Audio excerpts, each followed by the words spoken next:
비율이 아니라 저희는 보통 워낙 표가 적게 나오는 곳이어서 개수를 쳐요. 몇 개씩 늘었는지. 저희가 24,312개인가? 요게 늘은 거예요. 지난 3년 전에 비해서. 3년 전에. 그 메일을 하나 받았는데 굉장히 좀 안타까운 사연. 그러니까 대구 경북 쪽에서 민주당 권리당원으로 이번 선거에 결합해서 같이 열심히 이제 선거운동했고 그리고 이제 엊그제 이제 회단식 하는 얘기를 저희한테 공유를 해주시면서 네. 아 너무 안타깝다. 이제 TK에서 생각했던 것만큼의 결과가 안 나와서 뭐 이번에도 이제 30%못 넘겼잖아요.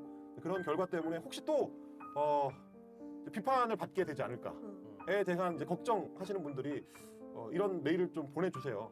그러면서 여러분과 함께해서 영광이었습니다라고 이제 해단식을 할 때 자원봉사자분들하고 그런 이야기를 나눴다고 사연을 주시더라고요. 너무 가슴이 아픈 거야. 네, 사실 여러분들께서 꼭 그 이해하고 응원을 해주셔야 되는 것이 지난 대선 이재명 후보는 대구 경북에서 각각 21, 23을 받았고 이번에는 23, 25 각각 2%포인트씩 상승했고요. 그렇습니다. 지난 대선에서 부산에서 이재명 후보는 38%대를 받았고 이번에 40.14%. 드디어 40%를 넘겼어요. 네, 그렇기 때문에 조금이지만 올라가고 있다는 걸 분명히 말씀드리고 있고 추세가 중요하죠. 지금 40%로 올라왔다라는 것은 그전에는 38은 계속 나왔거든요. 38, 38, 39 이런 식으로 나왔었는데 그 38%를 계속해서 지켜주셨던 분들이 있었기 때문에 플러스에서 40을 돌파할 수 있었던 거고 플러스에서 대구 경북으로 23, 20으로 올라설 수 있었던 겁니다. 진짜 힘든 곳에서 여러분들이 활동하셨기 때문에 미안하다 할 필요 없고 우리가 앞으로 더 힘내시라고 격려해주고 싶습니다. 맞아요. 사실 오창석 후보도 험지에서 선거 뛰어봤던 사람이고 그렇습니다. 그리고 뭐 누구보다 잘 알겠지만 지난 대선을 뛰었던 이제 뭐 김명성 팀장도 있고 저도 정치 오래 봤지만 진짜 현장에서 어렵게 민주당 지원 활동 하시는 당원들 정말 많거든요. 그래서 TK 같은데 이런 데를 사연을 들어보면 정말 가슴 미어져요.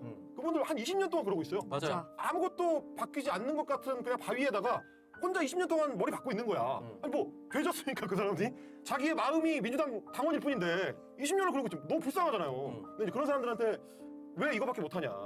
이 지역은 텄다. 이 지역은 원래 이런 동네다. 저 뭐 심지어 어떤 사람들 이제 마음이 자기도 답답하니까 그러겠지만 뭐 버려라 뭐 이런 식의 얘기를 하는 분들이 지지자들 사이에서 나오는 거는 정말 상처가 돼요. 네. 근데 저희한테 메일 보내주신 분도 그 말씀을 하셨지만 계속 두드리면 바뀌거든요. 그렇습니다. 이번에 저희가 이제 밀양의 이제 우서영 지역위원장도 소개를 했지만 그 지역에서 그렇게 뿌리내리고 활동하는 정치인들 그리고 지지자들이 있기 때문에 전혀 다른 풍경을 만들어내는 계기가 되거든요. 그렇습니다. 그분들이 어떤 기적을 만들어 왔는지를 이게 자꾸 언론이 보여주는 시각만으로 현상에 접근하면 거기에 좀 딸려가게 돼요. 그래서 뭐 부산이 30% 뭐 40% 넘겼네 못 넘겼네 뭐 안동이 30%를 넘겼네 못 넘겼네 이것도 물론 중요하지만 그냥 그 숫자 30%로 환산되지 않는 사람들이 한 표 한 표의 시민들, 유권자들, 지지자들이 있는 거거든요. 그렇습니다. 그게 다 뭉쳐진 표예요. 표 덩어리인데 네. 그걸 그냥 숫자 싸움을 해가지고 60대 30이니까 우리가 완전 싸빨렸네. 뭐하러 하냐 이런 거. 이렇게 하면 안 된다는 걸로 저희가 오늘 이제 슬로우 뉴스에서 굉장히 좀 시각화를 잘했더라고요. 그래서 각 지역별로 어떻게 표를 받았는지에 대해서 분석을 했는데 지역별 합쳤습니다. 투수 이렇게 되어 있습니다. 아래 보시면 여러분 단위가 만 명이에요. 왼쪽에 서울 311 되어 있죠. 그러면 311만 명 득표했다는 겁니다. 그리고 서울 이제 김문수 274 그리고 인천 경기 합쳐서 587 428 되어 있고 충청이 177 153 영남 보시면은 이재명 후보가 288만 표, 김문수 후보가 489만 표 이렇게 획득됐었다. 그래서 제가 이 표를 보여드리고 싶었던 거는 네. 그냥 각 지역별 퍼센테이지로 보면 어느 지역은 뭐 모자라고 뭐 열심히 안 한 것 같고 이렇게 보이실 수 있지만 사실 대통령 선거기 때문에 저 표가 모여야 승리가 이루어집니다. 우리가 방금 첫 소개할 때 1728만 표 최다 득표했다라고 그렇습니다. 말씀드렸는데 영남에서 288 안 지금 나서 안 되는 거예요. 맞아요. 퍼센테이지로 환산되지 않는 288만 표예요. 그렇습니다. 서울이 그렇게 뭐 열심히 공을 들였다고 하지만 311만 표입니다. 네, 사실은 거의 엇비슷한 거고. 그렇습니다. 제가 늘 말씀드렸던 것처럼 민주당이 자꾸 뿌리를 잃으면 안 된다라고 하는 게 수도권 정당인 것처럼 행사하려고 하는 거 저 너무 안타깝거든요. 물론 당의 국회의원 숫자가 워낙 서울 수도권에 몰려있다 보니까 자꾸 수도권 정당화되는 움직임이 있는데 호남에 298만 표가 없으면 절대로 선거를 못 이깁니다. 승리할 수가 없습니다. 절대로 못 이겨요. 심지어 도표를 보세요. 저렇게까지 민주당이 뭔가 해보려고 할 때 열심히 투표해주는 유권자들이 있고 지지자들이 있는데 네. 배은망덕하면 안 됩니다. 정당 세력들이. 귀한 줄 알아. 그럼요. 귀한 줄 알아야 돼요. 288만 명의 영남 유권자들이 지금의 이재명 대통령을 만든 거예요. 네. 제주도도 마찬가지고 강원도도 마찬가지입니다. 그래서 각 지역별로 쪼개서 우리 지역이 잘했네, 뭐 여기는 격려하고 저기는 못났네 이렇게 할 게 아니라 맞아.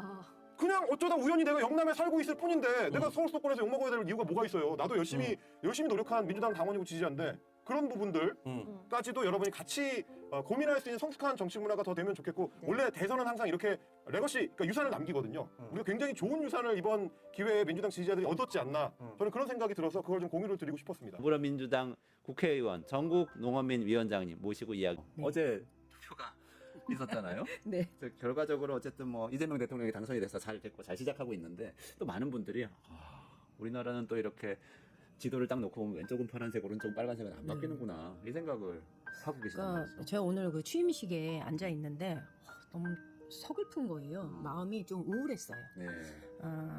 다행히 이겨서 내가 이 자리에 앉아 있기는 한데 더 많은 득표를 하고 싶었던 게 솔직한 마음인데 실제로 그렇게 득표가 늘진 않았어요. 네.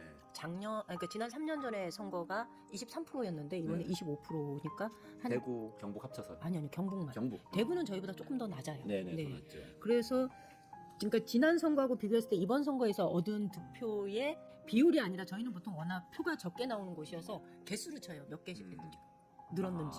저희가 24,312개인가? 요게 늘은 거예요. 지난 3년 전에 비해서. 3년 전에 비해서. 그러면 늘었네요. 늘긴 늘었죠. 근데 22개 시군에서 24,000개 정도가 표가 늘었다고 하면 지금 치러지는 대선은 엄연히 그 계엄을 겪으면서 치러지는 대선이고 네. 저쪽 당에 분명히 페널티 사유가 있는 건데 그렇죠. 이 상황에서도 어떻게 계엄을 선포한 정당을 찍을 수 있지라는 것이 제 마음에는 아직 그게 정리가 잘 안 되는 거예요. 그런데 그러다 보니 좀 많이 우울한 거고 그래도 표가 조금 늘었으니 다행이다 이렇게 얘기하는 분들도 계시지만 실제로 대구 경북의 경우는 선거라는 게 양극단에 있는 극단이라고 그러면 그렇지만 죽어도 이 정당을 찍는 사람과 죽어도 이 정당을 못 찍는 사람들의 중간에 있는 네. 중도층을 겨냥해서 아. 선거운동을 해야 되는데 네네. 저희는 이 중도층이 없는 거예요. 경북 지역에요. 네, 그러니까 고령화되어 있고 그 외부와의 교류는 굉장히 제한되어 있고 도시 전체가 정체되어 있고 이러다 보니까 유동성을 발휘할 수 있는 중도층도 없고 선거운동을 해도 그 정도인 것 같고 안 해도 그 정도인 것 같은 느낌이 드니까 지난 세월 내가 뭐 했지 이런 생각을 좀 하게 되죠. 근데 의원님은 지방의회는 진출도 하셨었잖아요. 선거를 통해서 그때는 어떻게 설득하셨어요? 그러니까 이게 이런 거예요. 지방의원은 정치인이라고 보지 않아요. 그래서 제가 군의원에 출마했을 때도 뭐 지방에 조그만한 그 살림 산다 생각하니까 찍어주셨고 그건 민주당이라도 찍어주시면 네, 찍어주셨고 그리고 그 중대선거구제니까 3명이면 되는 그렇죠. 거잖아요. 네네. 그리고 두 번째 할 땐 제가 1등으로 당선이 됐는데 그때도 뭐 일 시켜보니까 뭐 빨갱이 그러지만 실제로 민주당이어도 일하는 거는 훨씬 더 국민의힘보다는 주민들하고 소통도 잘하고 어떤 민원도 이렇게 피드백이 빠르고 네네. 그러니까 뭔가 이 성과를 내기가 좋은 게 기초의원이거든요. 그리고 그다음에 도의원 할 때도 제가 당선이 되었어요. 네. 근데 국회의원은 이거는 이제 정치로 들어가는 거예요. 그리고 대통령 선거는 더더욱 그렇고 그래서 완벽한 진영 논리에 의해서 투표를 하는 게 이 국회의원과 대통령 선거인 네. 거죠. 국회의원 선거에서도 근데 민주당이 몇 분이 당선이 됐었잖아요. 몇 년 전에 선거에서는. 아니요. 국회의원 선거에서는 경북에서는 한 명도 없었고 대구에서만 대구에서 김부겸 전 총리가 한 번 당선이 됐고 홍일학 의원이 무소속으로 당선이 되었죠. 무소속이었군요, 네. 그때는. 그래서 그렇게 두 번 당선된 사례가 있고 그 외에는 한 번도 없어요. 앞으로 어떻게 하실 겁니까? 고민 좀 해봐야 될 것 같습니다. 뭐 답답한 얘기는 또 해법을 찾아보기로 하고요. 네. 오늘은 더